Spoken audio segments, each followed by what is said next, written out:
अभी तुम्हें हरि गुरु का प्यार नहीं समझ में आ रहा, तुम्हें ऐसा लगता है कोई हमारे शरीर का प्यार करे तो वो हमारा प्यारा। कहते हैं कि आप नाम जप करो तो आपकी जिह्वा का रोग ठीक हो जाएगा। सौभाग्यशाली वो हैं जिनका संबंध प्रियालाल से है, चाहे वो गृहस्थ हो चाहे वो विरक्त हो। सौभाग्यशाली वो हैं जिनका लक्ष्य बन गया है भजन करना। हृदय की बात कह रहा हूं, आज हाथ जोड़ के प्यार से, शासन से, हर तरह से आपको भगवान प्रेरित करके निकाल रहे हैं। इस दलदल से निकल चलो। आपको अगर दलदल ही प्रिय है प्रपंच का, तो देख लेना एक समय आएगा कोई समझाने वाला नहीं होगा और तुम्हारी समझ नहीं होगी और तुम्हारा जीवन बहुत दूर प्रभु से होगा। विश्वास करो हमारी बात को। अभी अवसर है, निकल चलो। अभी तुम्हें हरि गुरु की बातें अच्छी नहीं लगती, अभी तुम्हें हरि गुरु का प्यार नहीं समझ में आ रहा, तुम्हें ऐसा लगता है कोई हमारे शरीर का प्यार करे तो वो हमारा प्यारा, इंद्रियों का दुलार करे सो हमारा प्यारा, हमारे मन के अनुकूल चलने वाला मिले, तो सच्ची मानिए सारी बातें हरि से पूर्ण होती हैं। अगर कोई तुम्हें प्यार करता है, हाँ, तो नाटक करता है प्यार का, वो तुम्हारा शोषण करना चाहता है इसलिए प्यार करता है। कौन ऐसा हृदय वाला है जो अपने को न्यौछावर करके तुम्हें प्यार करे? वो केवल हरि और हरि गुणगान में मस्त भगवत अनुरागी, दूसरा नहीं। तुम तुम्हार सेवक असुरारी, स्वार्थ रहित जग जुग उपकारी। ये समझ में नहीं आता। प्यार का मतलब समझा जाता है, वासनाओं का खेल हो तो प्यार, मनोरंजन हो तो प्यार, हरे मन का भंजन करके, वासना का नाश करके उपासना में प्रतिष्ठित हो जाना, इसे प्यार कहते हैं। जो अविनाशी प्रकृति से भोग कर सुखी होना चाहता है, कभी नहीं हो सकता है। शब्द याद कर लो। खाते खाते दांत टूट जाएंगे, देखते देखते आंख फूट जाएगी, शरीर नष्ट हो जाएगा, पर वासनाएं ज्यों की त्यों रहेंगी और बढ़ती चली जाएंगी। ये जो जलन होती है यही भस्म करती वासनाओं को। सच्चे उपासना के मार्ग में चलने वाले जलन की परवाह नहीं करते, कष्ट की परवाह नहीं करते, वही उस परम पद के अधिकारी होते हैं। कल एक ने प्रश्न किया कि ऐसा कोई मार्ग बताइए जिसमें कोई कष्ट न हो, भगवत प्राप्ति हो जाए। घर बैठ जाओ। ऐसा सृष्टि में लौकिक मार्ग नहीं है तो अलौकिक मार्ग की क्या बात। अगर आपको 500 रुपये चाहिए तो लेबरी करनी पड़ेगी, 8 घंटे मजदूर बनना पड़ेगा और ठेकेदार की बातें सुननी पड़ेगी। कोई भी कार्य करो आप, क्या सहज है, क्या सुखपूर्वक है, लेकिन आप लक्ष्य जब धन रखते हैं तो बड़े से बड़े कष्ट और कटु वचन को सहते हैं। आप जब दुख से निकलने के लिए लक्ष्य बना लिया भगवत प्राप्ति, तो फिर ये मनोरंजन कैसा, यही समझ में नहीं आता। एक आदमी प्यासा होता है, पानी पिला दे, कभी अगर वो दोबारा दिखाई देता है तो नेत्र नम हो जाते हैं कि एक दिन की प्यास इसने बुझाई थी। जन्म जन्म की प्यास बुझाने के लिए नाम मिला, मंत्र मिला, उपासना मिली, उसका कोई महत्व नहीं। ये तुम्हें प्यार नहीं नजर आ रहा। जो कभी संभाषण नहीं करते थे, देखते नहीं थे, वे तुम्हें अंतर और बाहर दोनों से देख रहे, तुमसे संभाषण कर रहे हैं। ये तुम्हें प्यार नहीं समझ में आ रहा। हमारी तो यही समझ में नहीं आ रहा कि उपासक का लक्ष्य क्या है। अगर लक्ष्य नहीं है तो तुम्हें कोई भी बदल नहीं सकता, और लक्ष्य है तो तुम्हें कोई बदल नहीं सकता।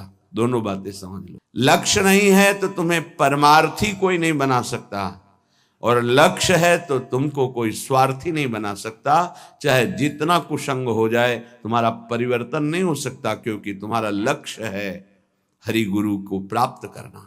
उपासक समझिए, एक एक कदम तुमको प्यार मिलता चला जा रहा है। जानते हो, केवल पेट भरने के लिए, शरीर में वस्त्र पहनने के लिए और वास के लिए पूरा जीवन मेहनत करते हैं लोग, तब वो प्राप्त होता है। तुम्हें आदर के साथ ये सब बिना किसी प्रयास के मिल रहा है। किस लिए? तुम भगवान के हो, प्रियालाल के हो। इस बात की तुम्हें इज्जत रखनी है कि तुम प्रभु के दास हो, उसी की सब सुविधा है। अगर दासत्व विषयों का रखोगे तो छल कर रहे हो हमारे प्रभु के साथ। ये छल तुम्हारे हृदय को ताप पहुंचा देगा, ऐसा ताप जो कहीं शांति नहीं मिलेगी। समझ में नहीं। मेरे प्रभु उतरते चले जाते हैं, झुकते चले जाते हैं आपको उठाने के लिए। आप ऐठते चले जाते हैं कि आप कुछ हैं, भोगना पड़ेगा आपको आगे। शब्द याद कर लीजिए, आगे आपको प्रतिकूलता ऐसे घेरेगी, फिर कोई बचाने वाला दिखाई नहीं देगा, आप क्लेशित होंगे। इसलिए सावधान हो जाइए, परिस्थिति को सहना सीखिए। सहत सहत बाढ़े भगति गृह तन गुरुहित गार। जो सहनशील वही महात्मा होता है, जो सहनशील है वही प्रेम रस का अधिकारी बनता है, जो सहनशील है वही प्रियाजू का कृपा पात्र बनता है। प्रियाजू कृपा पे कृपा करती चली जा रही, संसार समुद्र से निकाल करके अपने महल में रखकर अद्भुत सुख दे रही। यहाँ जानते हो भजन का स्वरूप क्या है? रहना ही भजन हो जाता है। पर रह कहां पा रहे हो? यहाँ तन यहाँ रह रहा है मन विषयों में, मन नाना प्रकार की कामनाओं की पूर्ति में। क्या वृंदावन वास हो रहा है? ये वनवास है, ये है भजन वृंदावन का। बोले नेत्रों से तुम यहाँ वृंदावन वासी जो खगमृग पशु पंछी मनुष्य हैं, इनको भाव से देखो, ये सब भजनानंदी महापुरुष हैं। ये भजन के प्रताप से यहाँ कोई सूकर बना हुआ है, कोई कुकर बना हुआ है, कोई पशु पक्षी बना हुआ है, कोई मनुष्य बना, कोई लता, कोई वृक्ष, ये जहां जो कुछ दिखाई दे रहा है चर अचर दृक्पश्य वृंदावन श्री। ये वृंदावन की अद्भुत श्री वैभव शोभा भगवत स्वरूप है। यहाँ के कुत्ते का भी दर्शन कर रहे हो तो एक बहुत बड़े महात्मा का दर्शन करने से जो फल मिलता है वो मिलेगा, ध्यान रखना। हरिराम व्यास जी आचार्य हैं रस के, वो कह रहे हैं हो मन वृंदावन को श्वान। श्वान माने कुत्ता। यहाँ का कुत्ता कोई साधारण श्वान नहीं है, वो कोई परमहंस महापुरुष है जो प्रियाजू की स्केली कुंज में श्वान रूप धारण किए हुए रज का सेवन कर रहा है। आप क्या समझते हैं? मनुष्य शरीर से भी महान सौभाग्यशाली वो है। क्यों? तुम तो गद्दे पे सोते होगे, वो रज पे सोता है।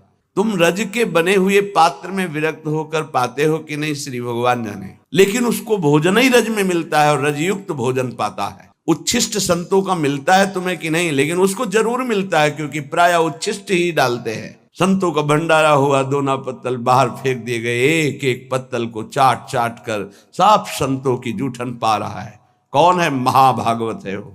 यहाँ के चर अचर को भाव से देखने की कोशिश कीजिए। पशु पक्षी लता वृक्ष मनुष्य, ये सब भगवत स्वरूप है। भजन हो रहा है यहाँ का। आप अगर भाव से दर्शन कर रहे हैं, भजन हो रहा है। अगर भाव का अभाव है तो आपको गलत दर्शन होने लगेगा। ईर्ष्या द्वेष वाली बातें, दोष गुण वाली बातें, माया जनित बातें आपको दिखाई देने लगेंगी। ऐसा यहाँ का भजनानंदी उपासक नहीं देखता, वो भाव से देखता है। खग मृग पशु पंछी जे या बन के चरण शरण रख लीजिए, ये सब भगवत स्वरूप है। सच्ची मानिए, सब भगवत स्वरूप है।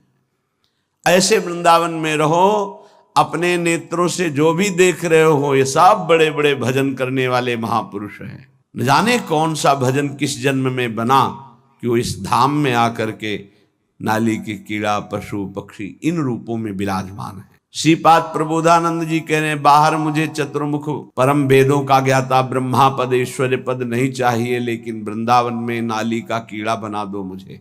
ये जितने भी आपकी दृष्टि में आ रहे हैं, आपका भारी भजन बन रहा है। यदि भाव से आप देख रहे हैं, मेरे प्रभु के जन हैं, ये बड़े बड़े भजन करने वाले हैं। चाहे वो कोई बेल हो, कोई वृक्ष हो, ये सब भगवत स्वरूप है। ऐसे तो अपने नेत्रों का भजन करो, ये नेत्रों का भजन है। अब जिह्वे वृंदावन गुणगान, जीभ का भजन है वृंदावन की प्रिया प्रीतम की रूप माधुरी, गुण माधुरी, लीला माधुरी, कुंज निकुंजों की ये जो चर्चा करते हैं। अर्थात श्रीमद चतुरासी जी गाते हैं, 42 लीला गाते हैं, श्रीमद राधा सुधा निधि, केली मालजू, महावाणी जू, ये सब वाणी का भजन हो रहा है। दिव्य भजन, वाणी की सार्थकता हो रही। नाम कीर्तन करते हैं, राधा राधा राधा, वृंदावन वृंदावन वृंदावन, जिह्वे वृंदावन गुणगान, जीव का भजन हो रहा है, खूब गुणगान कर रहे हैं प्रिया प्रीतम का। कीर्तय श्रोत, श्रवणेन्द्री का भजन हो रहा है, खूब नाम कीर्तन सुन रहे हैं। बड़ा सुख मिलता है जब यहाँ सब उपासक जन जोर से गाते हैं, आवाज पहुंचती, हृदय नाच उठता है। अहो भाग्य, अहो भाग्य कीर्तन करने वाले और सुनने वाले दोनों का। नाम संकीर्तनम यस्य सर्व पाप प्रणाशनम, सारे पापों का नाश हो रहा है। उच्च स्वर से प्रभु के नाम का कीर्तन कर रहे हैं। कीर्त श्रोत्र, श्रवणेन्द्री से सुनने मात्र से प्रिया प्रीतम का प्रेम प्राप्त, ये बड़ी सामर्थ्य है कीर्तन में, गुण कीर्तन में जो पद गायन होता है। श्रवण सुनत प्रापक रति राधा पद अम्बुज सुकुमार। आप बैठे हैं यहाँ सभा में और गुण कीर्तन हो रहा तो कृपा की वर्षा हो रही, आप भींज जाओगे। रासमंडल में महाप्रभु हरिवंश चंद्रजू के प्राकट्य उत्सव का 1 महीने पद गायन होता है। हमारी एकांतिक रुचि संन्यास वृत्ति के कारण प्रारंभ में सदगुरुदेव भगवान ने कहा कि आप सभा में क्यों नहीं जाते, तो उनका रुचि नहीं, एकांतिक रुचि रही, अकेला रहना, शांत है। वह नहीं, वो सब उसका फल मिल गया है, प्रियाजू के चरणों की शरणागति। तो जाकर के विराजमान होकर के वहां वाणी सुनो ना, वाणी सुनने मात्र से सभा में प्रियाजू की कृपा प्राप्त होती है।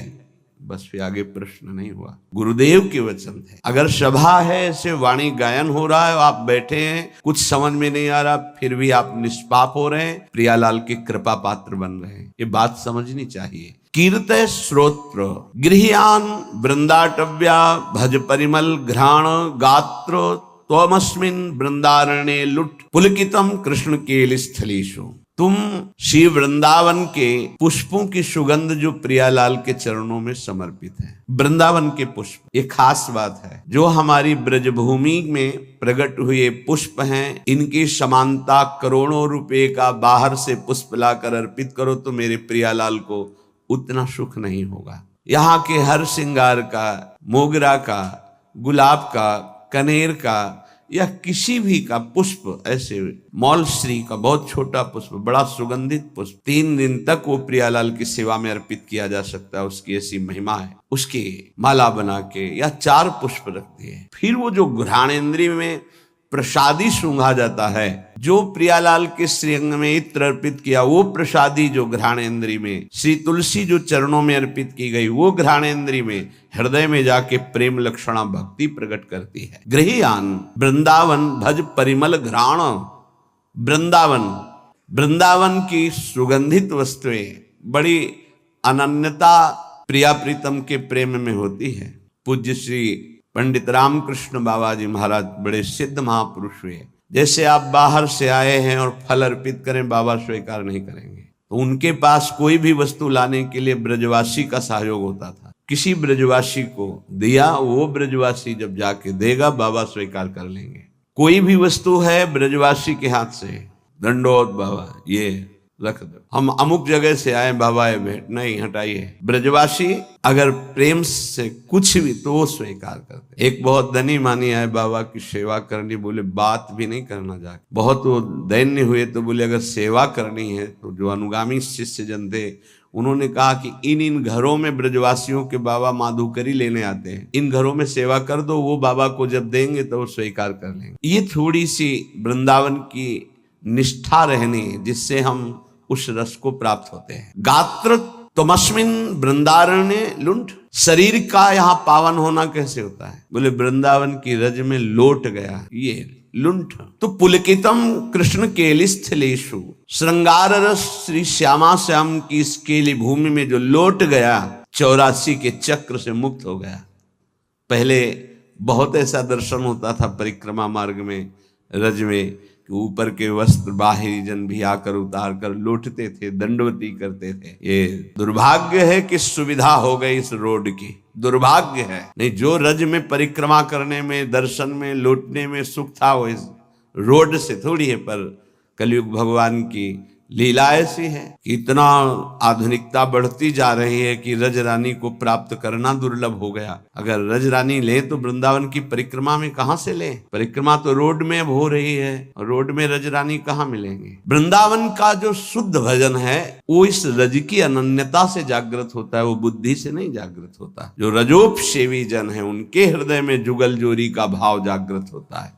उन्माद रस प्रकट करने वाली ये भूमि वृंदावन है। जो ऐसे यहां रहता है एक एक इंद्री को प्रियालाल में लगा के, तो महोज्वल रसोन्मद प्रणय सिंधु निश्चंदनी, महाउज्ज्वल परम निष्काम प्रेम रस का प्रादुर्भाव होता है जो उन्माद प्रकट कर देता है। श्री किशोरी जू के सहित रमण जू महाराज अर्थात राधा रमण जू महाराज अपनी विविध प्रेममयी क्रीड़ाओं के द्वारा उसके हृदय को अद्भुत आनंद प्रदान करते हैं। जो ऐसी रहनी से रहता है, त्रिभुवन वंदनीय हो जाता है। जो वृंदावन वासी है, ध्यान दीजिए, त्रिभुवन वंदनीय हो जाता है। कहते हैं कि आप नाम जप करो तो आपकी जिह्वा का रोग ठीक हो जाएगा। हर इंद्री समय बीमार है हमारी। नेत्र इंद्री गलत देखना चाहती, श्रवण इंद्री प्रपंच सुनना चाहती, वाक इंद्री प्रपंच की बातें करना चाहती, रसेंद्री सांसारिक भोग भोगना चाहती, जनेन्द्री हर इंद्री अपवित्र हो गई है। इसको इस रहनी से पावन करो।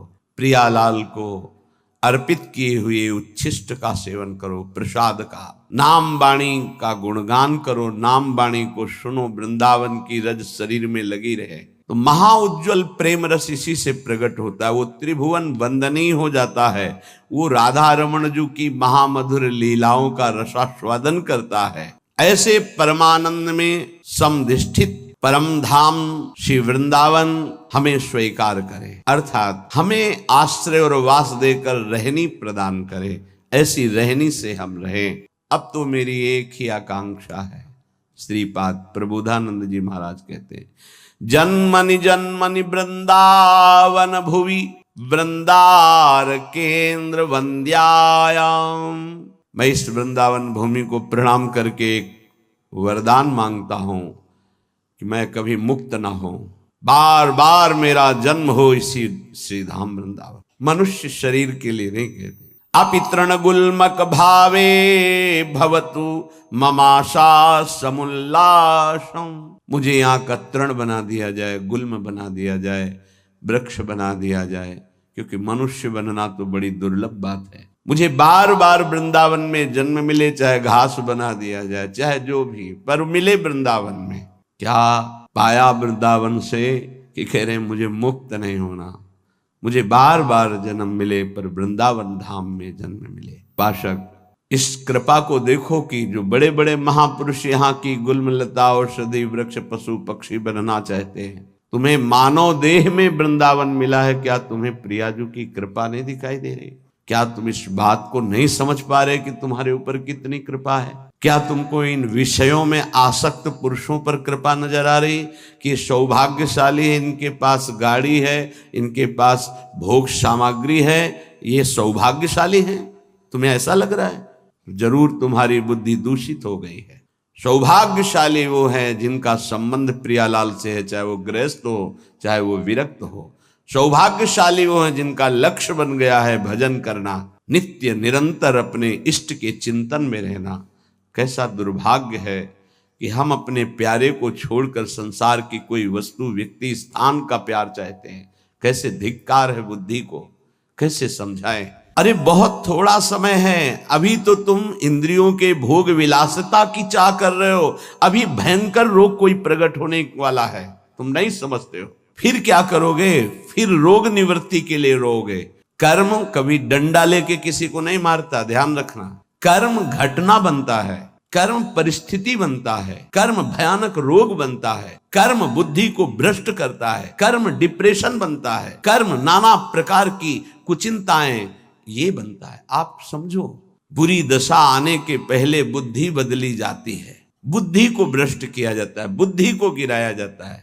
गुरु कृपा पात्र, हरि कृपा पात्र, बुद्धि को छोड़ दे विषयों की तरफ, ये तो बहुत बड़ी हानि का विषय है। सावधान, इस जन्म को मत बर्बाद करो। बहुत कृपा हो गई, कुछ देखी देखा बाबा जी बन जाता है। देखी देखा है, इसका बाढ़ा जोग, छीजी काया बाढ़ा रोग, सधुवई भाषा। एक ने देखा बाबा जी को तो बड़ा सुख है, उनको क्या पता सच्चे मार्ग के पथिक को जितनी मेहनत है, विश्व में कोई सी को इतनी मेहनत है ही नहीं। सच्चाई से समझ लीजिए, कम से कम 5 बजे तक तो सोते ही हैं लोग, वैसे तो 9-10 भी बज जाते हैं। तुम मेहनत करते हो, क्या मेहनत करते हो तुम?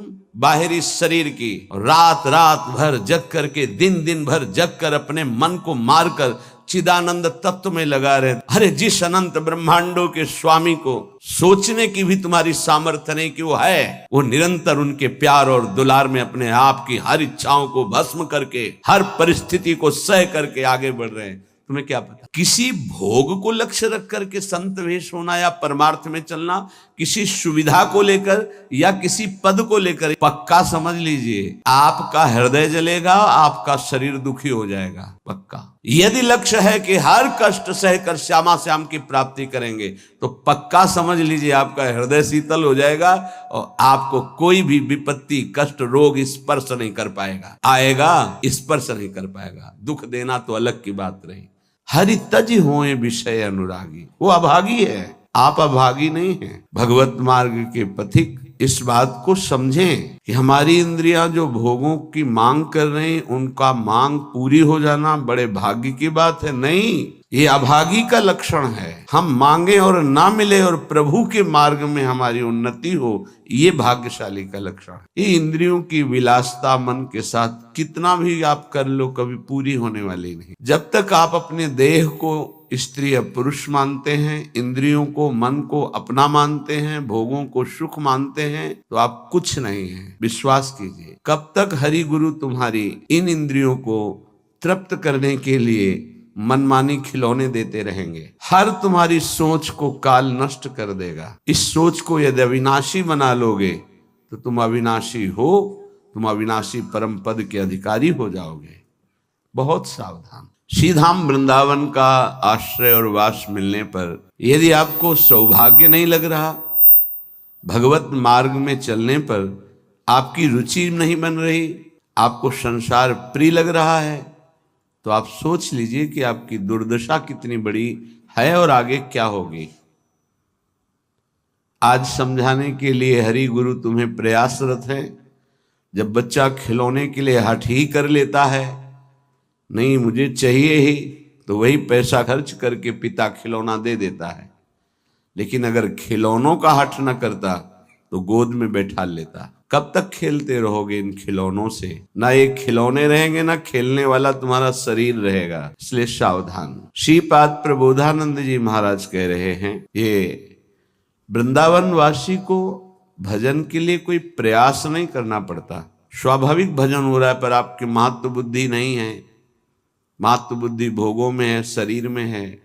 सौभाग्य है कि तुम्हें कोई प्यार ना करे, ये बात हमारी समझ लीजिए, नहीं समझ में आएगी। सौभाग्य है कि तुम्हें कोई प्यार न करे, दुर्भाग्य है कि भगवान से विमुख कोई हमसे प्यार करे। धिक्कार है हमारे भाग्य को यदि प्रभु के सिवा कोई हमें प्यार करे। ये बात नहीं सबकी समझ में आएगी। प्राकृतिक देह को मैं मानने वाला यही चाहता है कि मुझे कोई प्यार करे। कौन प्यार करे? हरि गुरु से बढ़कर कोई अहेतुकी प्यार करने वाला होता है, और वो प्यार कर रहे हैं, तुम्हें प्यार समझ में नहीं आ रहा। तुम्हें भोग विलासिता प्यार नजर आता है, संसार का प्यार नजर आता है, छल कपट वासना का तांडव ये तुम्हें प्यार नजर आता है। बहुत बढ़िया अवसर है, निकल चलो, नहीं भोगना पड़ेगा। आगे ऐसा अवसर आएगा जीवन में जो तुम्हें ऐसे गर्त में गिराएगा जहां से कोई निकालने वाला नहीं होगा।